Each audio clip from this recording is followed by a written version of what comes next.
It's Aloha Friday, day after Thanksgiving. Happy Thanksgiving, everybody. It's Aloha Friday. Oh, turn that volume off. All right. Right. Whoo! How you feeling, Charlie? A day after Thanksgiving, man. I tell No, you, I ate too much last night, man. I ate too much. no, it was okay. It was nice to see my son and the family came up. Oh, that's super. But I had to work yesterday too, so it was to spend a short time with them. But nonetheless, it was I miss them. But do the best you can. That's it, man. I know the feeling, bro. I know the feeling. Hello, everybody. Welcome. Aloha Friday. Happy day after Thanksgiving. We got a big show tonight. Dr. Lee Altenberg returning to discuss the O variant, the newest variant discovered out of South Africa, and now making its way across the countries. It's in Hong Kong. It's in a couple of countries now, and it doesn't sound that good, that promising. So I invited Dr. Lee on. I know he keeps up on all of these things. So he's going to talk a little bit tonight about about this variant and about um, how these things happen. And then I did want to, before he comes on, Charlie, I wanted to get have a little discussion about Hawaii's response. Dr. Libby Char was on the spotlight today. Josh Green was on the news. Doesn't appear they have a concern because we're in a good place. There's only 30 some odd eight COVID cases in the hospital. Never mind that the hospital is full with non-COVID patients. But the reality is that if and I've watched and listened to a few experts today, and this is some serious stuff that we got to pay attention to. I guess what's concerning is uh, I asked Dr. Libby Chart today, not me, but through Yanji, actually asked my question, which is rare. But I asked, does she support the governor's reducing the restrictions? And of course, she avoided the question. And she said, well, for a while, the counties were asking for that authority, and now the governor has given it to the mayors. I can only hope that they respond in a safe manner. She did not answer the question if she supported it or not. She said she is gravely concerned about this virus, but the common theme from the governor, from the lieutenant governor, and from Libby Char, we're in a good place. Well, we were in a good place before Delta. We were in a very good place before Delta. And apparently, and I see Senator Kochi on the call. Aloha, Senator. Thank you for joining. Apparently, we didn't learn from Delta. We didn't learn. And we're going to test this old variant and we're going to see what happens. The problem with that is once it gets here, it's too late, as we found out with Delta. So I was just throwing that out, Charlie, trying to hear your concern. I don't know if you watched the video from Doctor. I forgot his name already. I posted it on my page, a YouTube video. He analyzes it pretty damn good based on data, and this could be something that could really affect our country and our state. Well, I think this administration comes from the standpoint that they're looking at because they're heavily concentrated around the African region, right, where it's erupting, and they claim that they're only 4% vaccinated. So they take that they're trying to compare apples to oranges, that they're 4%, and yet in Hawaii we're at whatever 70%. So we should be well.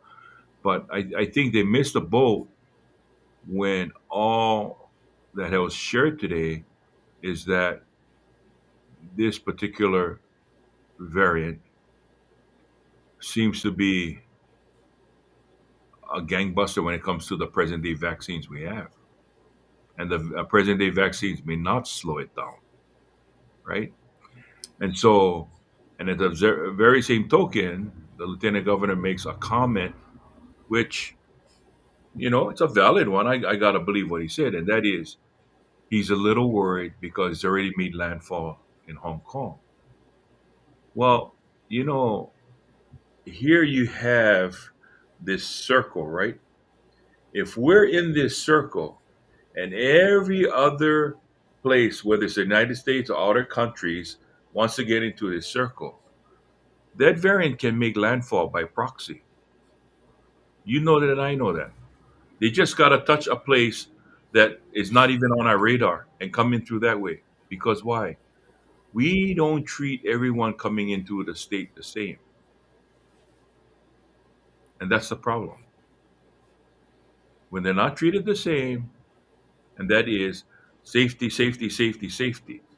Everything is like, oh, if you've been in the United States and you have your vaccination, you can do whatever you want to do. No, you still got to err on the side of caution. So safety is not in the vocabulary of this state for some reason. I'm going to say it, and I didn't stutter when I said it. It's not in their vocabulary. Yeah. Well, Dr. Campbell was his name, and he said that it's already in Belgium and it's in Hong Kong, and the breakthrough cases have been shown to pop up in people that have been vaccinated with Johnson and Johnson, Pfizer, and AstraZeneca. We didn't see any from Moderna because they don't offer that vaccine in those countries, but they do for Pfizer and Johnson, which we have in America. So we don't know yet because it's too soon to tell if this variant is totally if these vaccines have any effect. So we're gonna have to see it. We're gonna have to see what happens. But my concern is this, and this was Dr. Campbell. He kind of snickered at the United States wait and see philosophy. He says, for the UK or wherever he was broadcasting from, they get 700 visitors a day from South Africa. So he's saying we need to shut down the international travel now. Now, President Biden came out today and says that we will stop the incoming travel starting on Monday. So we have Friday, Saturday, Sunday. Well, let's look at what our good friend Scott Miskovich said. Very interesting. He says, I've been living B1.1.529 and in touch with colleagues around the world and US. But a point I detected through the Belgium Health Ministry is very worrisome. The positive individual in Belgium, the first in Europe, arrived on November 11th from Egypt. They had no travel to South Africa in any affected countries. This means this is acquired in another country and clearly it will be detected in other regions. This person was in airports on a plane and didn't test positive until 11/22. That's another 11 days. Very serious with early modeling showing it is 500% more contagious than the original Wuhan COVID Delta was 70%. Yeah, yeah. So, It's frightening. It's frightening. And in fact, the South Africa was on the ninth, I believe, the detection. But we don't know how many people have been exposed. We don't know how many travelers that left South Africa from then and now have been exposed. So my point was that we're allowing extra days of South African and other countries that are affected into America, which will eventually make it to Hawaii, and that's a scary part. And without the post travel testing, it's going to be a problem. It's going to be a problem.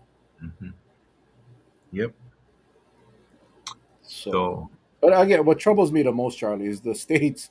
Yeah, we're in a good place, though. Yeah, we're in a good place. uh, I I think, was in a good place until I took my skateboard and went down the highway and hit a car. I was in a perfectly good place before that. hmm, There is no. The Dr. Campbell made a very good statement about proactivity, and he said, I don't know what the politicians' definition of proactivity is. And that's what we've been preaching for a long time, right, Charlie? Be proactive, be prepared. Don't wait and see. Yep. Unbelievable. Hmm. And I saw Dr. Miskovich on the news tonight, and he mentioned 50 mutations. And Dr. Campbell's presentation from his data, which was done a lot earlier, was it was 30 plus. So already they're finding more mutations in this virus. So Hmm. 500% more contagious. That's kind of frightening. Well, I'll say this: we we can only we we can do two things right now. That is worry until we blue in the face or drop dead. Okay, that's one. Or be cautious and start doing what we know we're in control of, right? And that Mhm. is so we've said it all along. If people want to go out there and be haphazard, I'm not belittling anyone. Go and be haphazard. All I'm saying is don't cry if you get tagged by this thing. That's all I've been saying from day one. Okay. And some people they just don't want to own up. They get sick. They find many excuses to tell us, I did this, I did that. But just tell us, hey, did you go out unprotected? Did you go mingle with somebody you didn't know? You just come out with the truth, but not try to justify why you shouldn't have the virus. Because once you got it, guess what? You have it. Plain and Yeah. simple. Yeah. Yep. You know, I hope, and I doubt this will happen. And I'm glad again. I'm glad Senator Cochi. Hopefully, he can get his colleagues in the Senate and the House to maybe urge the state, the leader, the governor, urge the governor to re-implement the testing protocol for all. I mean, in light of what we just found out regarding the O variant, uh, Senator, please get your colleagues to urge our governor to implement the pre-travel testing for everyone.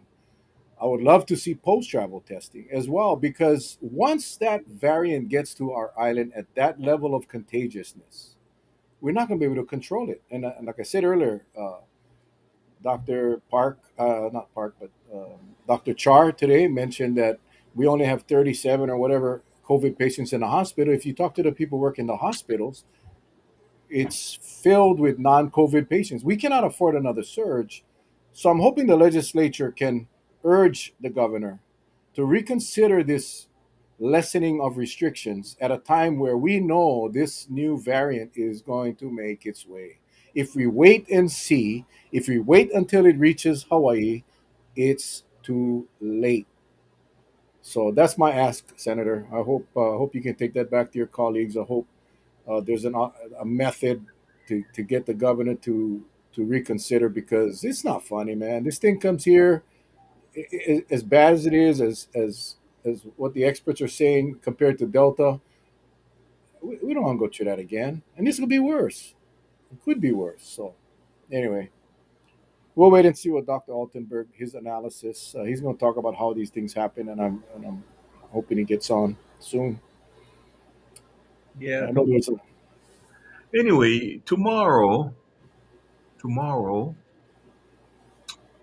I was advised by a pretty darn good source that we, based on travel, travel, travel programs where they basically keep track of flights that's coming into our state.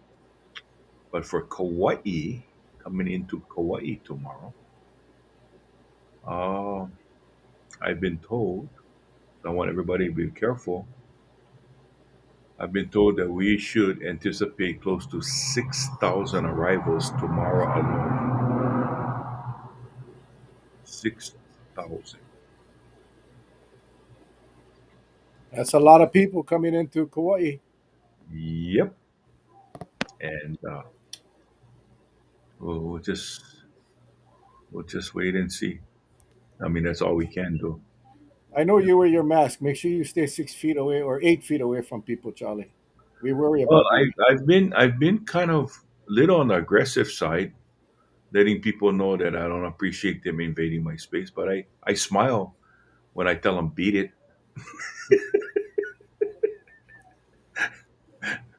Dr. Lee Altenberg, welcome Yes, back to the show. yes, yes, Thank yes. you.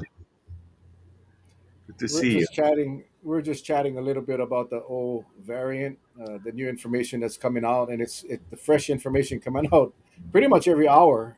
New information, new data. Thank you. I know it was last minute notice, but when this thing broke, I thought we need someone that can explain to us a little bit about what's happening, and maybe give us a little more clarity on the O variant and what happened.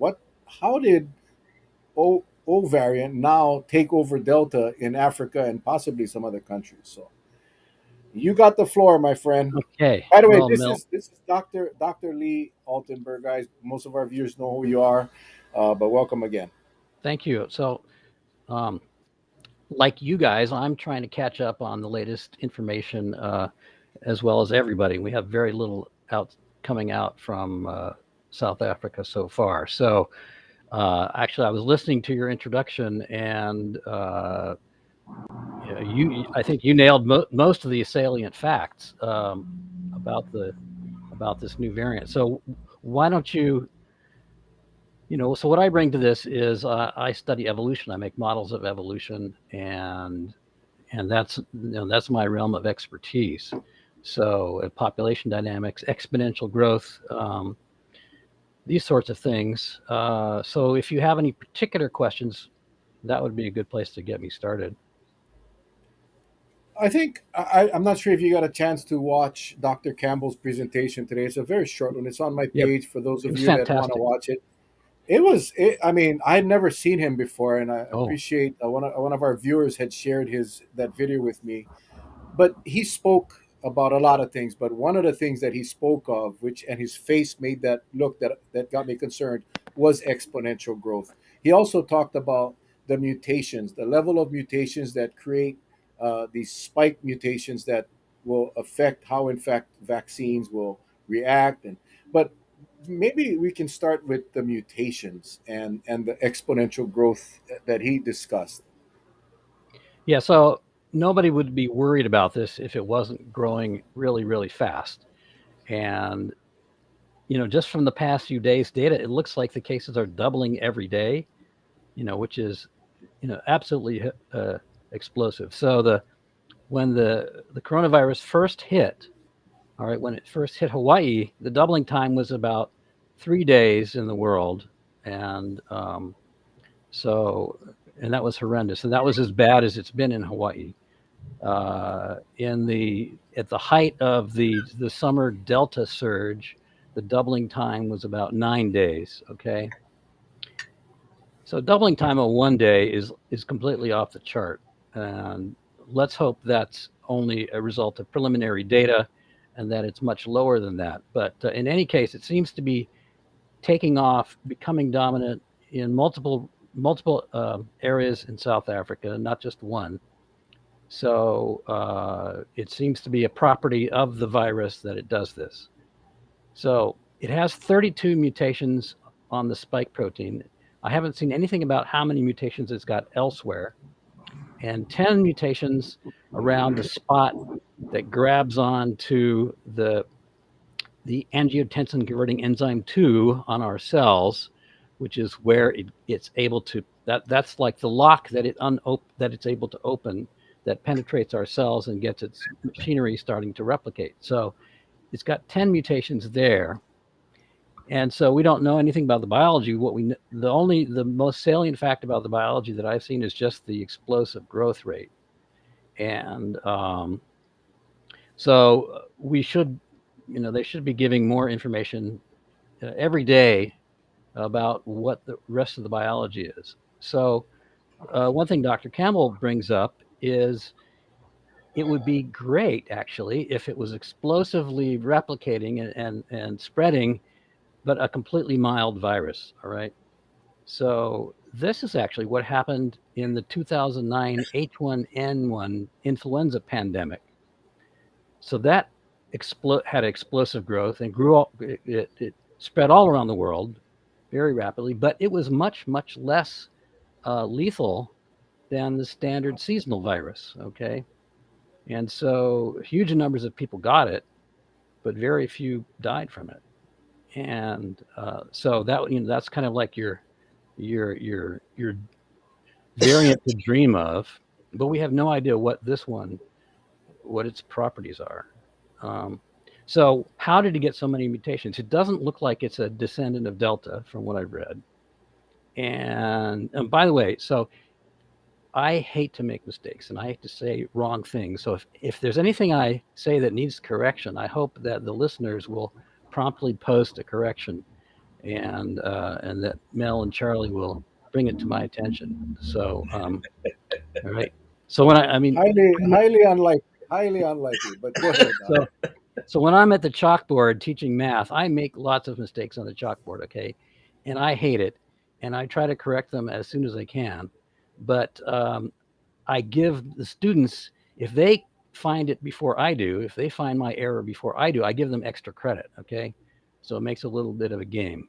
So any of the listeners, I'll give you extra credit if you find a mistake I make before I do, all right?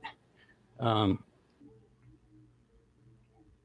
So these 32 mutations, where in the world? So it doesn't look like it descended from Delta. So Delta was dominant in South Africa, like it's dominant most everywhere else. I think I was reading that there was one place in Brazil, if I recall, that it wasn't dominant, but I'm not sure about that. So anyway, it was expected, since Delta is the main reproducing coronavirus variant right now, that any new variants would be a descendant, a mutation, further mutations of Delta. So we heard about this Delta AY.42 variant that had like a 10 to 15% greater replication rate. That was worrisome, because that could put a population that had the reproduction number just at one, it could put it over the top again into exponential growth. Just that little difference. Okay. So that was of concern. But this Omicron variant, it's they say it has 6 times the transmissibility of the original Wuhan strain, which would make it twice the transmissibility, at least, of the Delta variant. And now that's horrendous. That's horrible. Now, so where did it come from? Well, one of the main reasonable hypotheses is that there was somebody who was immunocompromised and couldn't clear the virus after getting infected, and it just stayed in their body, kept replicating and kept mutating. So the virus mutates every time it replicates at a certain rate. But normally it stays active in a single person only about 2 weeks. So it may be able to get one mutation in that time, one base. But if somebody can't clear the virus, and this thing is staying in their body for 2 weeks, 2 months, 6 months, who knows how long, it can keep mutating and evolve to escape their own immune system if it's too weak to clear it. So this is a hypothesis about where this Omicron variant came from. Somebody, just a single immunocompromised patient, got infected, could have been months ago, and the virus kept evolving in their body until a point where they gave it to somebody else, and it happened to be extremely transmissible.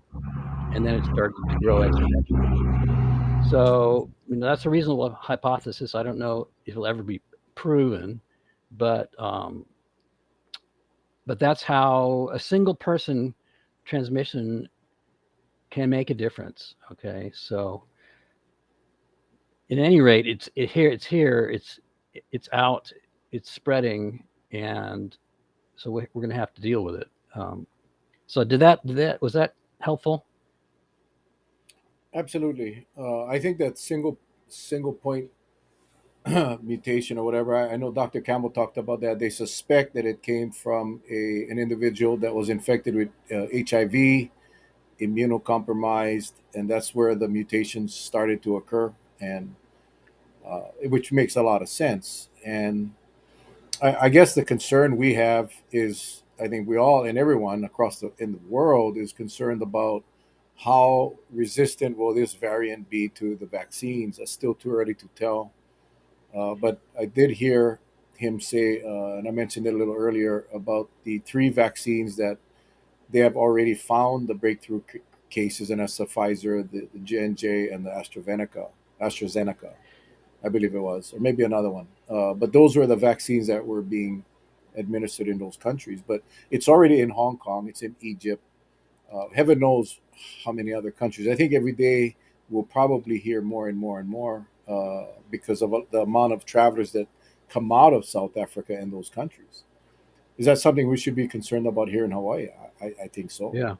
Let me add a point about HIV. So HIV is a really insidious infection because, as an acute infection, it has very little mortality, very little morbidity. So, it's like a flu, all right, except the body can't quite get rid of it. And in fact, the virus is infecting the immune cells themselves. And so the body mounts a response to it, but it can't quite get rid of it. And then the virus has a very high mutation rate. Okay, so it mutates and evolves away from the antibodies that the body is already producing. And it starts then infecting more T cells.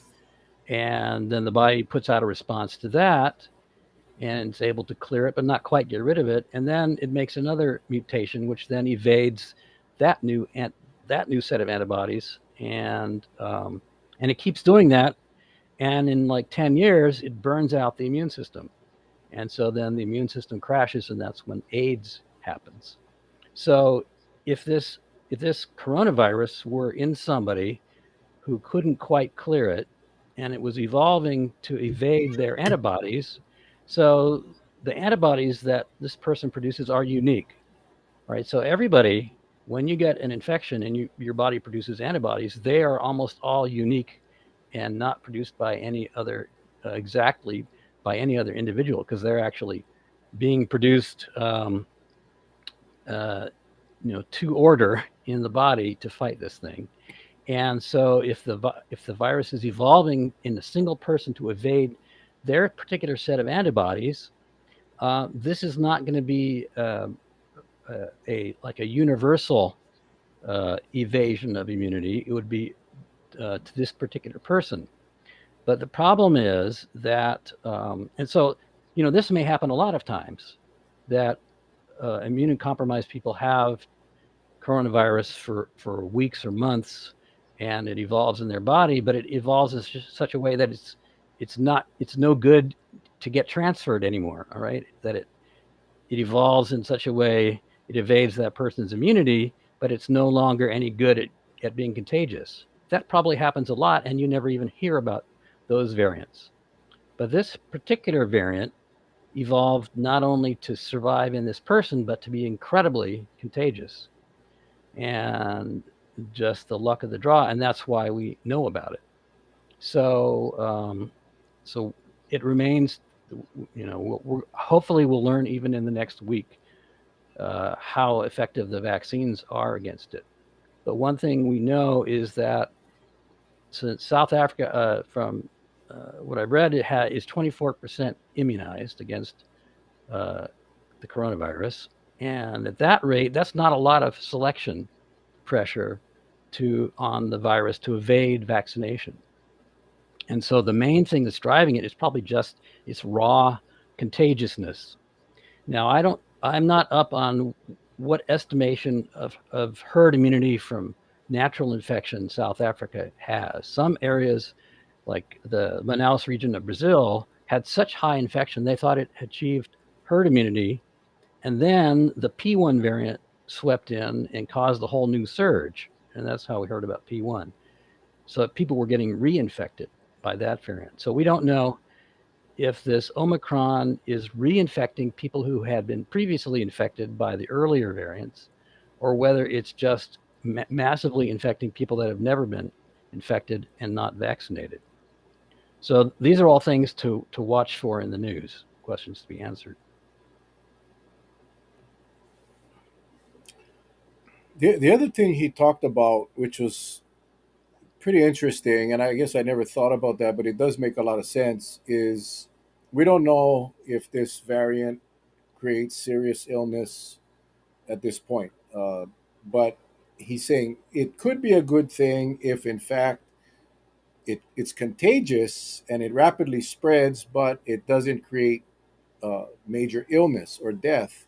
That, in fact, it would work towards getting a location to herd immunity because it would allow bodies to create um, antibodies without having to put these people at serious risk.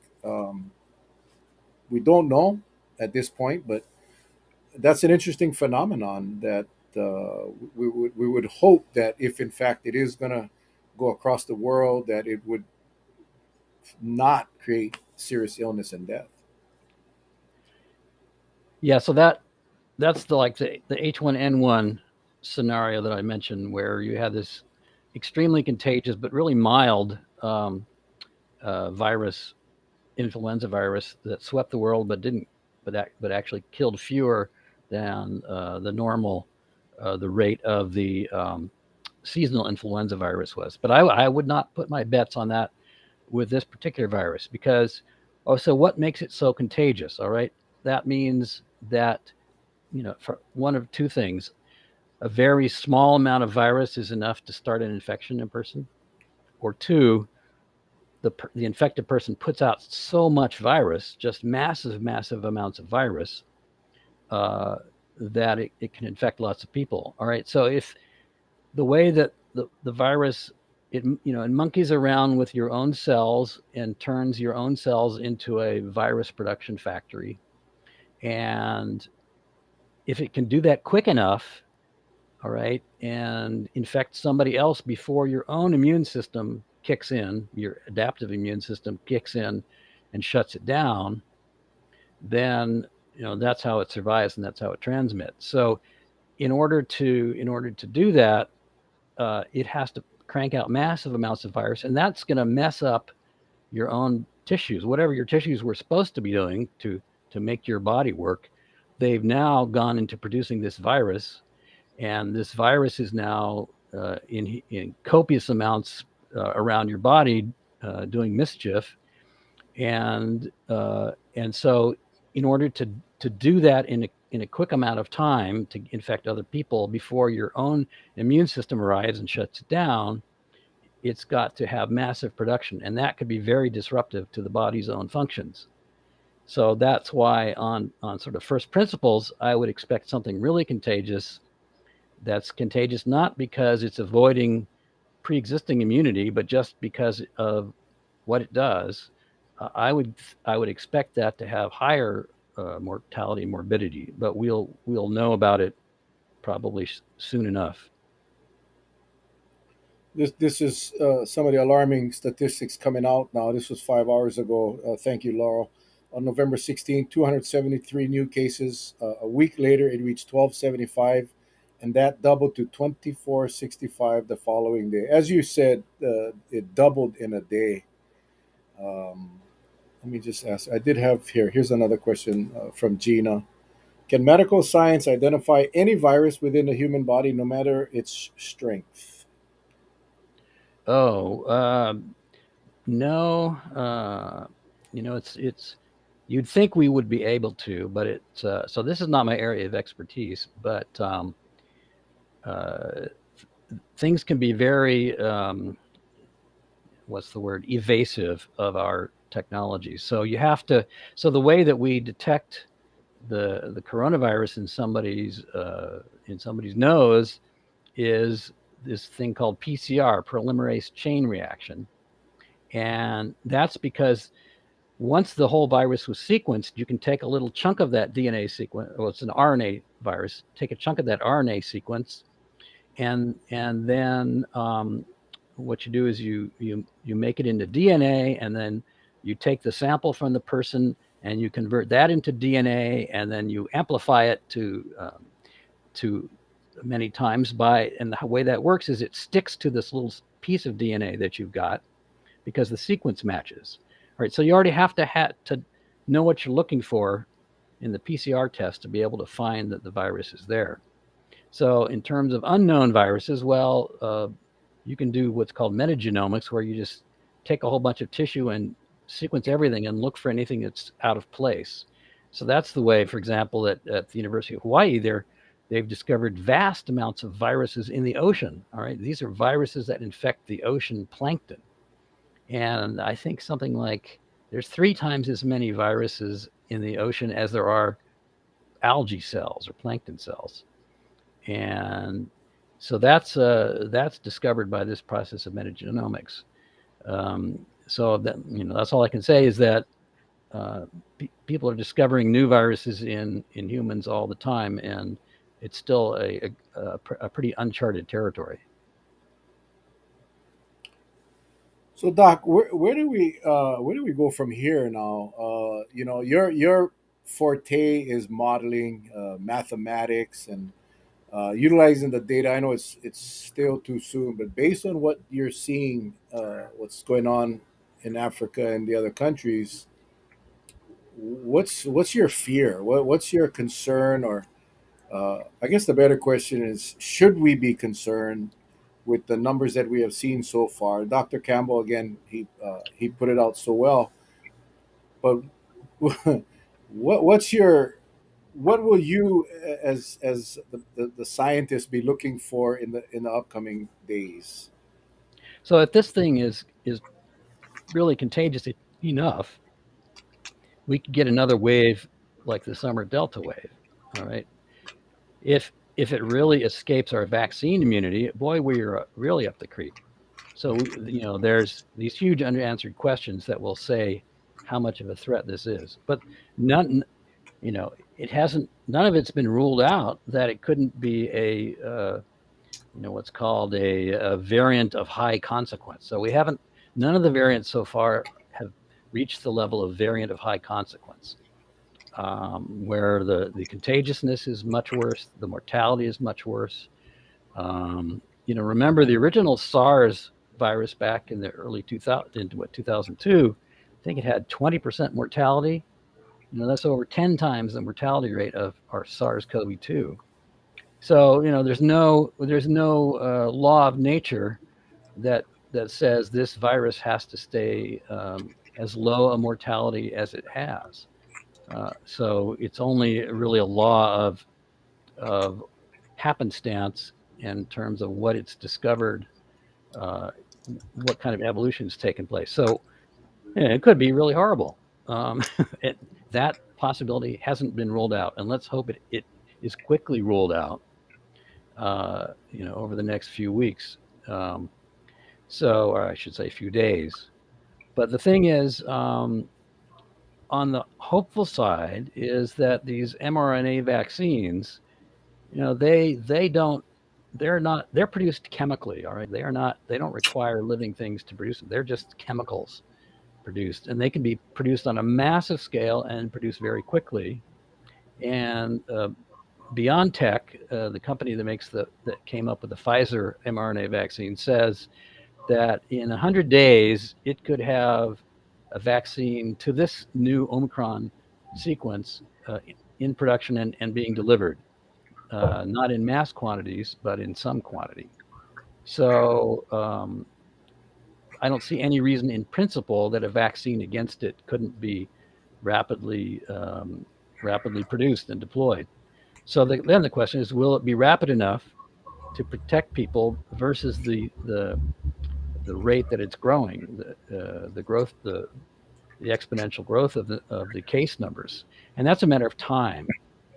And so anything that you can do that buys you time will allow these potentially new vaccines to arrive.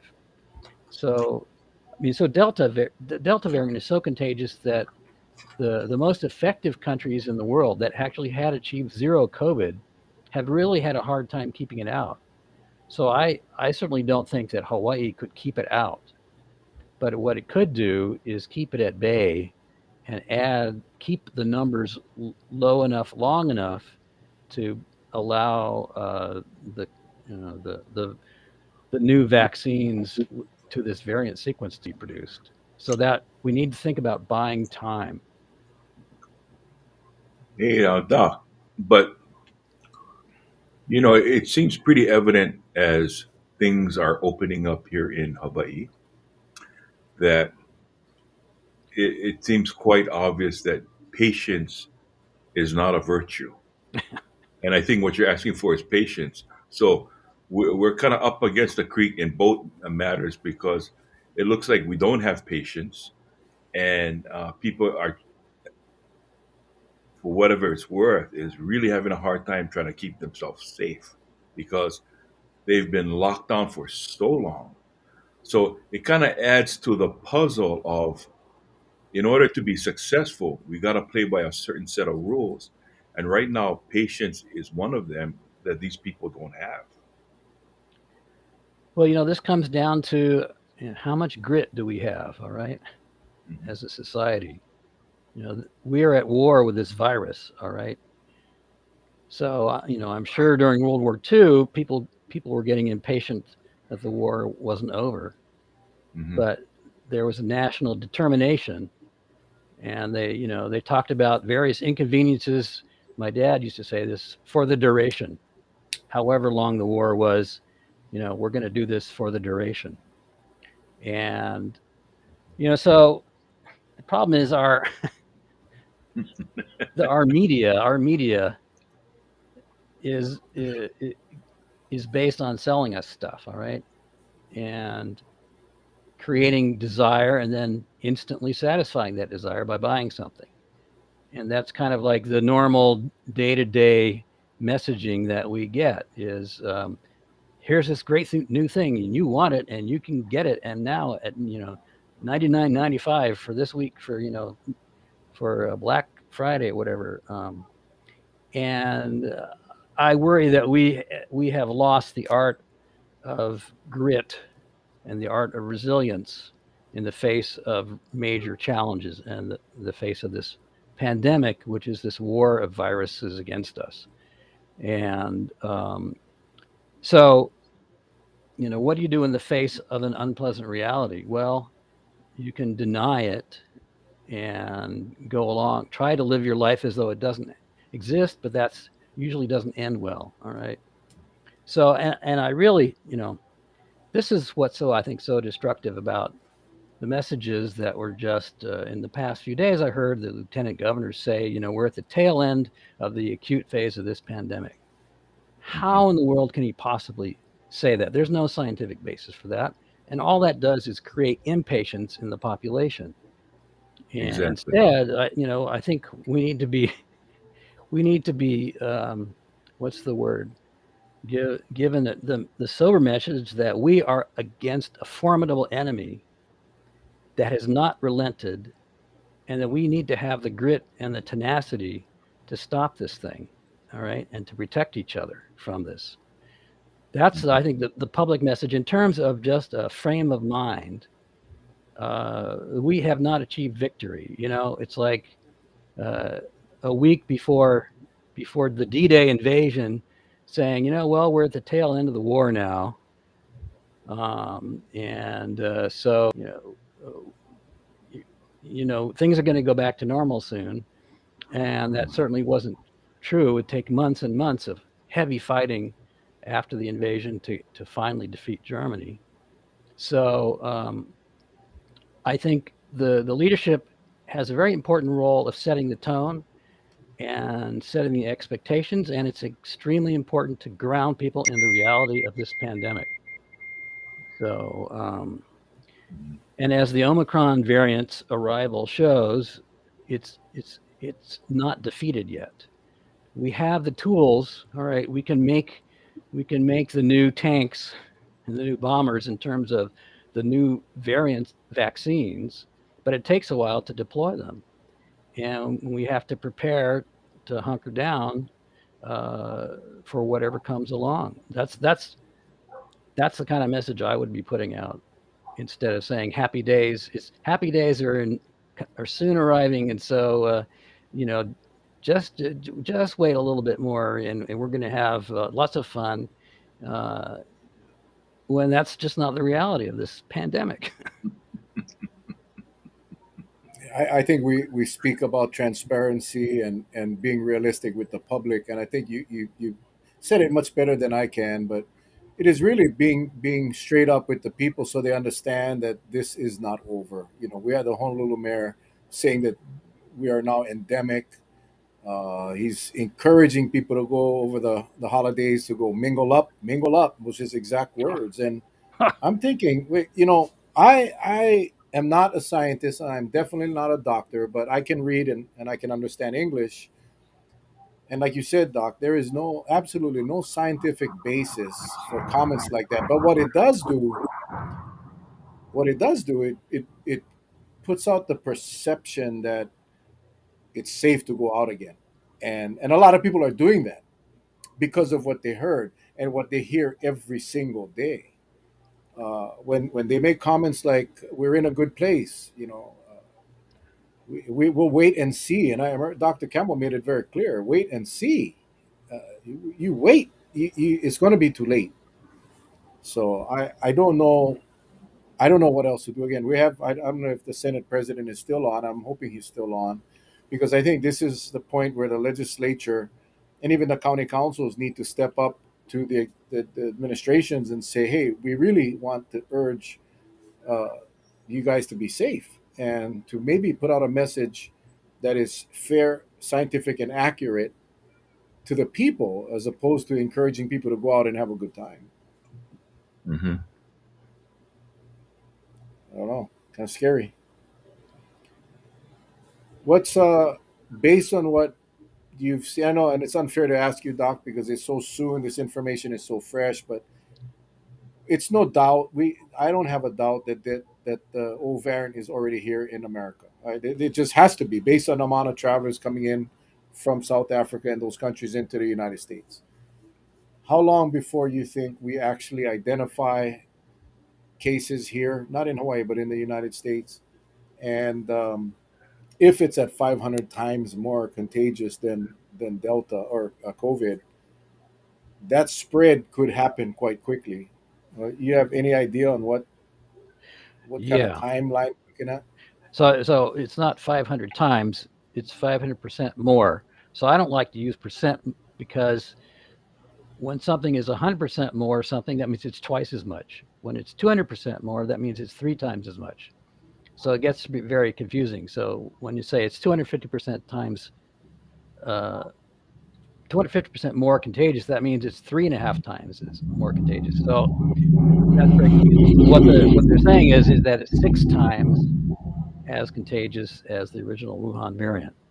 So one of the great blessings here is that this there's so many mutations in this virus in the spike protein that one of the tests, so the PCR test is looking for three genes. So it's got three little chunks of sequence, all right, that if the virus is there, normally that little chunk will get amplified. All right. So in this case, with the Omicron variant, one of the chunks is so mutated that the PCR won't pick it up and won't amplify it. And so the PCR test, when the lab does it, they will see two genes light up if somebody's infected, but not the third. And that third is called the S gene. That's the spike protein. And so this, when you see two of these uh, show up, but not the third, the S gene. That's called S gene dropout or S gene target failure. And when that happens, you know you've got a variant. All right. So back the alpha variant, that was the UK strain, had this S gene target failure. And so just a plain old PCR test you'd be able to identify, this is the alpha variant. So in this case, that should work as well. And so just a regular PCR test, the lab that gets it should be able to identify, it's got the S gene dropout. That means it's most likely the Omicron variant. So you don't need to do full genome sequencing to identify when an infection is the Omicron variant. You can most with a very high likelihood pick it out just by the PCR test that everybody is getting. So that's a really good thing for being able to monitor it. Well, everybody that goes for a PCR test, the problem here in America and especially here in Hawaii, a lot of people are using rapid antigen tests, and that's being sufficient for entry into bars and restaurants and gatherings and concerts and that. And just correct me if I'm wrong, but so that rapid antigen would not be able to determine, or would it? I don't know. So you couldn't tell whether it was this Omicron variant if you had a positive antigen test. Now I've been looking to see if this thing is detected by the rapid antigen tests. I don't even know that yet. If it evades those tests, we are in really deep trouble. Um, so let's hope that the antigen test picks it up, but it's not able to decipher uh, which variant it is. So you need a PCR test for that. Okay. So we should be okay with the rapid antigen. My concern, Doc, is if this variant, it might even be here. We still don't know on the level of illness that this old variant creates, right? We still don't know. Yeah. There is a possibility the variant may be here in Hawaii because of the amount of travel that we have allowed in the last few weeks or months. When we are going December 1st next week, we're going to open up. We're going to allow thousands of people in arenas and indoor locations, indoor venues, and with that type of contagiousness, it's kind of scary of what can possibly happen on a one super spreader event with a virus or a variant that is that contagious. Yeah. So what can individuals, well, as Dr. Char said today, individuals will need to keep doing the same things that they've been doing all along to protect themselves. Um, but what was not mentioned is what can the state do that only the state can do, and that's our travel testing policy. So this is something um, that the population needs to. A really important fact about the Safe Travels program is that the pre-travel test, okay, is reducing our exposure from infected travelers by only about 20% because a lot of people are infected, but they test negative because it's been too soon since they got infected. And once they arrive here, then they become contagious and then they expose the population. So 80% of that exposure still gets through the travel pretest. Now, so if you add to that a 5-day quarantine and a second test, then you reduce the exposure by 83%. So these are numbers from this paper from March in the Lancet Infectious Diseases by Kiang et al. Out of Stanford and UC San Francisco and Harvard. And and they just took everything that was known about the transmission, and that's what they came up with these numbers for travel policy. So if you want to protect the destination population, you have to do something after they arrive. Now the their stimulation was based on the variants before Delta, so it might change a bit with Delta, but you have to do some kind of post arrival testing to stop most of the exposure from the population. So how our leadership have declined to do that, except for a few periods in a few counties earlier in the pandemic. So the question is, and they found if you test somebody on the day they arrive, you pick up very few positives that got missed, and that's exactly what you'd expect from the Lancet study because they're still in the latent stage. All right, they still haven't produced the infectious virus yet. But if you test them on day 2, day 3, day 4, then they found that 7 out of 1,000 travelers were infected if you tested them on day 4 after they arrived. So quarantining people in that period would prevent a lot of transmission. But that's really disruptive to travel to the tourist industry. So, what would be, is it possible that people could be tested and you could prevent the infection and still not interfere with the traveler's experience? Yes. So, rapid tests of travelers every day, and say the first 5 days that they arrive, would pick up any infected travelers that become infectious and prevent them from then exposing the population.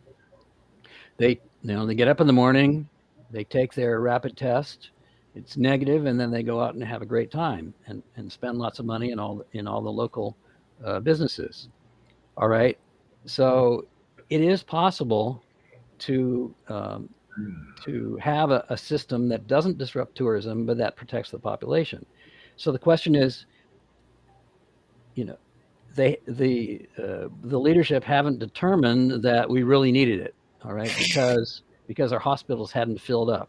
That was the main explanation they gave. Well, the hospitals did fill up because Delta got here, because Delta got through the Safe Travels program. All right, so it didn't fill up when Delta first arrived. It filled up when Delta exploded, and that was later. So the downside, the negative consequence of our poor Safe Travels program may not be immediate; it may be delayed. So the question is, have the leadership considered a scenario where there's a new variant, extremely contagious, vaccine resistant, very deadly? Have they ever even planned for that possibility? Because now that possibility may be upon us. We will find out. And so what would you have needed to have done? Make a plan to figure out how you're going to deploy rapid testing to all arriving travelers for the first 5 days of their arrival. Come up with a plan and some preparation, and an estimate of how long it would take to deploy such a plan. That would be preparation. So that would take some thought. It might even take some money to come up with a plan to estimate the costs. And if you really wanted to prepare so that you could do it rapidly, you'd have a stock of rapid antigen tests or rapid PCR tests in preparation. So here's it's a basic conflict in a complex society is efficiency versus resilience. Okay, so efficiency, we have these long supply chains where you don't keep anything in inventory. As soon as there's a demand, you get it manufactured, but there's this long supply chain that goes throughout the world uh, in the manufacturing process. So that's extremely efficient, and you're having as low cost as possible. But then something happens, and now we're seeing disruptions in the supply chain, and now because products are there's shortages, the prices are going up, and so you have this trade-off between efficiency and resilience. Okay, and um, and this is what happened in the financial crisis in 2008. You had all these complicated financial instruments that were selling the things that had been sold, and it was very complicated, and it was very efficient, and the financiers were making lots of money. But then it broke. It had a massive breakdown, and suddenly all came crashing down because there was no resilience built in. So in a sense, when you have health insurance, when you have car insurance, that's inefficient. All right, why are you paying for something and you're not getting anything out of it? Because it gives you resilience, so that if you have a $500,000 liability claim against you, you're not bankrupt and thrown into poverty. So insurance is an example of a kind of inefficiency that gives us resilience. And so in the case of these new variants, having a plan to stop them from getting into the population would add a bit of inefficiency, a bit of expense, but it could give us tremendous resilience. So the question I would like to see everybody watching the show ask um, ask your senators to ask the leadership, have they made a plan for a variant of major consequence to stop it from getting to Hawaii? and to try to keep the tourism industry going in the face of it. Ask them specifically what the plan is. And if there is no plan, then we're like the what was the Aesop's fable, the ant and the grasshopper. You Hmm. know what? Do you remember that? Yep. Yes. Yep. And so otherwise That, we're just a bunch of grasshopper. I think it was the grasshopper. It was not planning, right? that's kind of how we feel right now, and I don't know what it's going to take to get their attention. Hopefully, the Senate COVID committee will reconvene real quick. Do hopefully shortly, and ask that exact question that you just brought up. What is the plan? Well, wasn't it the Senate committee that blew the lid off the contact tracing, um, scandal? Well, it was a whistleblower along with Dr. Miskovich, and they brought it up, and then that's kind of what got the Senate COVID committee off their ocoles, Oh. and I'm just hoping that they see the need to bring them back and ask what is the plan. I didn't hear it from Dr. Chard today. I sure as hell didn't hear it from the governor in his press conference. He hasn't spoken Hmm. since the O variant. Josh Green came out today and said, he's a little concerned, but we're in a good place. That's kind of the common theme. We're in a good place, so we're safe. I, Doc, when I don't know if you know this, but when Delta was first recognized somewhere else, wherever it was, how long did it take before we saw it here in Hawaii? Do you recall? Oh, I think it was like 3 months, Okay. something like that. I mean, the fact is, all the other variants have gotten here, and let's see. Hold a sec. There's my monitor is acting up.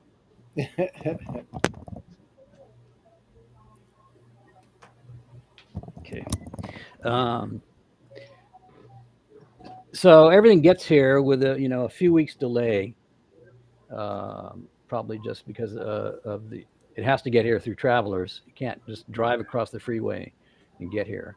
So clearly, the safe travel program has been completely useless to prevent variants from establishing in Hawaii, and that's going to be the case with Omicron as well, if nothing has changed. And the only way to give us more time is to impose testing for like the first week of all arriving travelers.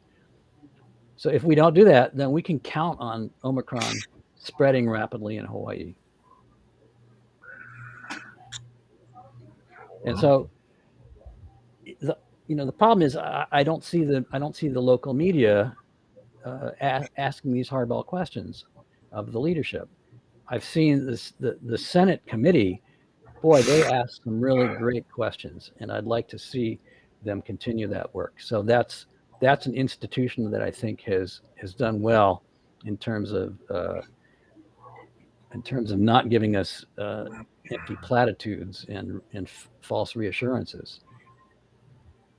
So that's an institution that I think needs to step up, because that's been it's done so in the past, and I can't and I would like to see the media do that as well. Ask some hard questions. Did you think about what happens if a really serious variant spreads around the world, and what plan have you made for Hawaii to this protect the people here from that? Yeah, I think the Senate COVID committee had brought up the last meeting they had brought up a lot of good questions. Actually, brought up the fact that the Department of Health has the authority to set policy when it relates to quarantines and pandemics, but there is no follow up. That's the problem. They brought them up, they asked the questions, Hmm. and then it kind of disappeared, and there was no follow up. So I'd like to see that happen now, and that questions asked. The media, very simple, right? The general public, we don't buy ads. We don't buy ads in the media. We don't buy commercials to say, "Hey, happy Thanksgiving, everyone." But the media relies on the industry, the visitor industry, the airline industry. They generate a lot of revenue for these media outlets. So that's why you don't see the tough questions being asked, and that's unfortunate. That's so unfortunate. Well, I mean, suppose we'd been able to keep Delta out of Hawaii. Suppose we'd never had that summer surge. The governor wouldn't have had to say stay away from Hawaii. If I mean, we really have to find a way that travelers can come here and it really be safe. Otherwise, we're sitting ducks, and these variants can completely disrupt our economy again. All right, so it's really for the sake of the economy. You want to find a way, a safe way, that travelers can come here and not infect the local population. And the best way to do that is testing every day for the first days of arrival. I mean, it's the simplest thing you can do. I mean, certainly wearing masks is helpful, and all the things Dr. Char mentioned that individuals can do, people have to keep doing it. But that completely misses the responsibilities that the state has, that only the state can act and do and act upon. Yep. Charlie? Well, I guess I just want to come from a real layperson's point of view. How the heck can we just stay safe from this damn thing? Well, here's my number one. All right, I keep this handy. I see so many really lame masks out there in public. All right, where there's like a huge, basically there's an invisible smokestack of aerosol coming out of the side of their nose because the mask has a huge gap there. All right, what's that going to do?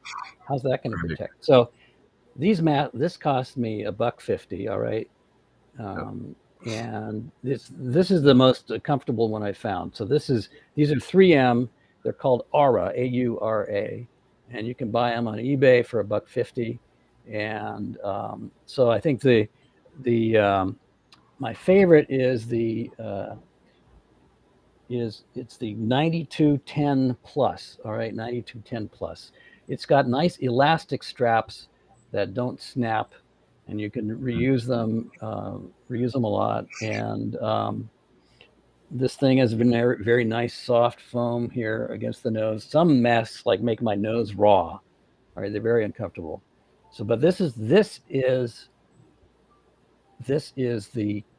Mercedes. Okay, this is an N95 mask certified by the National Institute of Occupational Safety and Health, and these are made in America, and everybody should have them. So, I mean, if I were in charge, if I was on some advisory committee, I would say we have to get sets of these masks into every household. All right, because these really protect you. They really stop you from getting infected, and if you're infected, they even stop the air or the infected aerosol from getting out. It traps it coming and going. So and they're cheap and they're plenty available. So everybody should equip themselves with this. It's like the most essential equipment, the most essential protection, and the government should be making it easy for people. It should just get them out on a mass basis in everybody's homes, and we should just be flooding. They should be coming out of our ears. People should be trying to get rid of them, give them as stocking stuffers. I don't know. I think I'll give for the holidays. I think I'll give stocking stuffers of these to my family. Um, that really protects you. I mean, so healthcare workers work day in and day out for months on end with COVID infected people and don't get infected because these masks really work. And they're not just this kind of polyester fabric. There's a layer of fabric in here that when these fibers are created, they're electrified. All right, so they're given an electrostatic charge. It's called triboelectric charge, and so the aerosol particles with the virus, it's not just that they get blocked by bumping into a fiber; they get actually pulled down like a tractor beam. So these things have tractor beams on the aerosol particles that that that keep them from getting through. So it's not just a filter like a coffee filter. So Mm. it's triboelectric. So these things are your number one line of defense, but you have to be very fastidious about it. The vaccination, well, we don't know what the vaccinations are going to do with regard to the Omicron variant. That news Mm. should be. We know that it can break through some of them. Then the news should be, hopefully arriving in the next week or so. But vaccination you just have to get it, once every 6 months or once every a few months, and you don't have to pay attention from moment to moment. Is it fitting you? Is it secure? So that's the second thing. Number third is indoor spaces. Well, these are all, Dr. Char mentioned all this. That indoor spaces is where the aerosol builds up, and if it doesn't have really good ventilation, so just stay outside. Simple as that. Hey Doc, what's the model number on that mask again? I'll post up the link after the show, guys. I cannot do it now, but I'll put it up. Yeah. So it's It's the 9210 plus 3M Aura. And let me just verify that. 92M. And it's in November. No, 9210 plus. Okay. I'll go ahead and post the link. It'll be on eBay, so I mean we'll make somebody money. But Yeah. I'll go find the best supplier and I'll put it up on the link both on my page and in the comments of this broadcast, so you guys will all get notified. And are they disposable? Can you breathe through them? Oh yeah, they're the best breathing masks I found, and a lot more easy to breathe through than most cloth masks, because these are engineered specifically to be easy to breathe through. All right. And All right. Ed Horry just posted the link, the Amazon link. You guys can go check it out. Here, I'm going to talk through it. Tell me how I sound. Okay. All right. Sounds like a plan. Okay. Can you understand me talking through this mask? Can't hear you, Doc. Just kidding. Just kidding. We hear you loud and clear. Loud and clear. This is protecting me. All right. So what's good about this is a different variant. So there's all these different variations on it. This one has elastic sort of just rubber straps, and these can snap. But the 9210 plus has these nice elastic cloth straps that don't snap, and so those will be the most durable. And anyway, so this is my go-to mask, and whenever I go indoors shopping, etc., etc. And like Dr. Char, I'm not dining in restaurants. If I want to get my favorite, if I want to go to Sarah J's and get my favorite chile relleno, I get it take out to go. Yeah. We all got to be smart. I mean, I think that's what it boils down to. And then we've said it before: if the state isn't going to do what needs to be done to help protect us, then we gotta be extra vigilant and go the extra mile to protect ourselves. All right. The thing is, if Omicron gets here, it's just going to be so much more difficult. Everything is going to be more difficult, and the state needs to step up and slow it down. All right, because that will make life easier for us. All right, it's so much harder to protect yourself against something tremendously contagious. So it just would make life harder for everybody and deadly for some if the state does nothing to keep travelers from bringing Omicron in here. Well, Doc, thank you again. It's been an hour. Appreciate your time. I want to give you whatever time you need to share your takeaways from the O variant and what we can do to help protect ourselves. Well, so I'd say that in terms of preparation, prepare and get your N95 masks now. Everything else can be done, when it's needed. But the most important, the big factor that's going to affect all of our lives is whether the state allows travelers to bring it in, and whether they've done any planning to come up with an addition to the safe travels that will actually prevent Omicron from getting established here. So right now, I think we need to, as a democracy, use every channel that we have to get our leadership to, if they haven't done the preparation already, start preparing now. All right. So maybe there's still time to get something together in terms of rapid testing of travelers to stop Omicron from getting here. But the first thing we do is ask questions. Have you made a plan? If not, why not? Did you not consider this as a possibility? Because the immunologists, the experts have been saying, the possibility of a major new vaccine resistant variant is always here. And now we've got one that's explosively growing in South Africa, and we don't know its full nature yet, but it may be that variant. So have we prepared? Hmm. Yeah. Awesome, awesome, awesome. Well, thank you, Doc. Charlie. Well, as you can tell, I've been very, very quiet tonight listening to this fantastic guest of ours. And I have to admit that, you know, having this news is kind of unsettling only because, we're just having difficulty getting past this Delta variant. And now it's probably going to be knocking on our doors sooner than later. And, and that's why I don't want to belabor anything and just go straight for the juggler and just ask, what do we do to keep ourselves safe?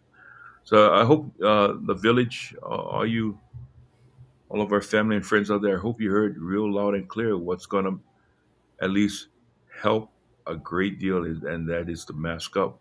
But day in and day out, I still come across people now more than ever saying, "Hey, we're outside. Why are we? Why do we need to use a Hmm. mask?" And they're saying that waiting to be picked up, and yet there's a reminder blaring overhead on the PA system that masks must be worn in a Hmm. state facility, despite you being vaccinated. It's constantly playing. It's required. That's good. And but the So, people so they got selective hearing. They only want to hear certain things, and that thing is loud. And I don't know how they don't hear it. But that kind of tells me, that's what we're up against. That's why I think we're having a hard time winning this battle. But if we do our part, at least we can say we did our part. We can't control what others do. So, but thank you again, Doc, for joining us tonight. okay. Really, really So I hope appreciate that it. was helpful. Let me, as one closing was, so were the things that you were hoping that I would address in particular addressed? Um, Yes, okay. yes, Absolutely, absolutely. absolutely. This again because this is another new Hmm. twist in the COVID story. You were just one of the first guys I thought about that can explain it in a way that our we Yeah, call them the villagers can understand, and you did that. You did that exactly. I will encourage everyone to go check out Dr. Campbell's because he shows the numbers and the spikes. He did a good job with that, and he's right. You just go to my page, you'll see the YouTube video hmm, from Dr. Campbell.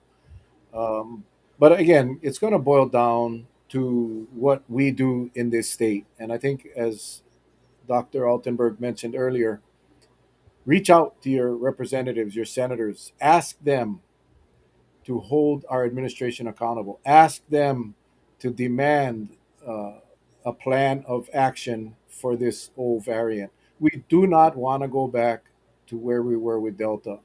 And if this is as contagious as it seems to be, it's going to be worse than Delta. So please reach out to your representatives, reach out to your senators, let them know that we want the state to have a plan and hopefully we can make some change that way. I'm not gonna. I want to be an optimist, so please just do that, and we'll figure it out. yeah, Um, Thank you for joining us tonight again, Doc. I know you're a busy guy, and I appreciate you taking the time. On Monday, we have Dr. Dara O'Carroll. Fantastic. He's breaking this thing down by chromosome. So and by Monday we'll have hopefully have more information that he can plug into his presentation. So make sure you join us on Monday. Wednesday we'll have Dr. Miskovich and Dr. Akiona providing their insights. Again, every day that goes by, we'll have more information on the O variant. So make sure you tune in next week. Doc, have a great weekend. yes. And for our villagers, all of you, please stay safe this weekend. Enjoy your families. Happy Thanksgiving again. It's a Thanksgiving weekend. You guys be safe. We love you guys. Take care. God bless. We'll see you Thank you. next week. Aloha. Mahalo.